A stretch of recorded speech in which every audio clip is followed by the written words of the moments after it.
Do you have extra scraps of batting and you want to join them together for your quilt? This can be a great way to, no hassle, join together some Frankenstein pieces of batting that you have to make sure that you're making the most of every bit of your scraps. What you're going to need are scrap pieces of batting and shears. Now I'm going to do this without stitching my pieces together. I'm also going to do this without using any kind of batting tape or adhesives to adhere them together. And that's because not all battings can be used with the batting adhesive. It can melt or stiffen up some of your battings depending on what kind it is. So this method can be really helpful when you can't use that method for joining your pieces of batting. So the first thing I did was I grabbed my big bucket of scraps, and I end up with quite a lot.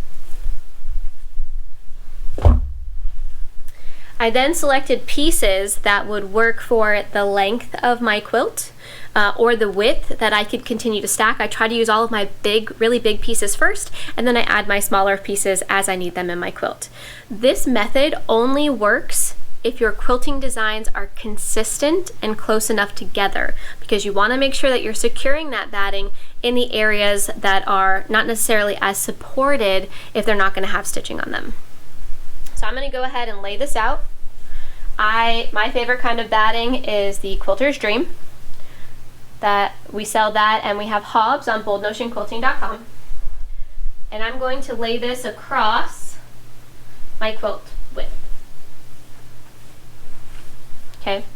What you're going to notice is that this piece of batting only goes so far. And so how do I join one piece to the other? Now when you have Minky as your backing, this is going to slide around. You may want to take some stitches with your long arm machine to hold your batting in place. You're going to open up and lay out your second section of batting. Now it is important that you try to get your battings as consistent as possible. Try to make sure that they're the same brand. I'm using Quilter's Dream, and the same kind of material if you can help it. I can tell that that one's bamboo and this one is 80/20, but I don't have any other big pieces, so we're gonna go with it. They're gonna launder the same, so I'm not worried about it. And this quilt is for me and my kids. Again, not gonna worry about it. So I'm going to take these pieces of batting and I'm gonna overlap them by 2 inches or so. So when you're trying to quantify if you have enough batting, what you want to do is make sure that you have a good, 12 inches or so extra in width, because you're going to have to cut some of it off. The next thing I'm going to do is I'm going to come in with my shears and I'm going to start cutting. I'm going to cut a serpentine line that is going to reach the top and bottom of both pieces of batting. Be very careful not to cut your backing. Now I can see where this overlays because it's kind of brighter, and I want to create a serpentine line. Now the reason why you create a serpentine line is because it's going to hide the bulk of where those two battings butt up together. It also ensures that depending on your quilting design, you have a higher probability of your batting getting stitched together.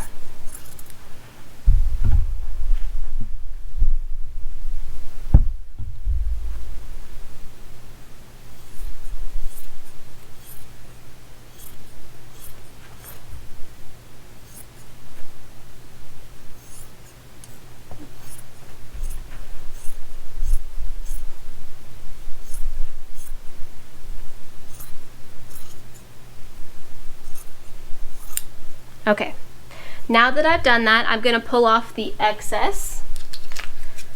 So just the extra random pieces from the top fabric, from the top batting, and then from the bottom batting as well. Not terribly worried about that. Okay, your next step is going to be to take your bottom batting and overlap it with your top batting by about 1 inch. And you can kind of see what that inch is because you can see the overlap where the batting is over the other piece. Okay.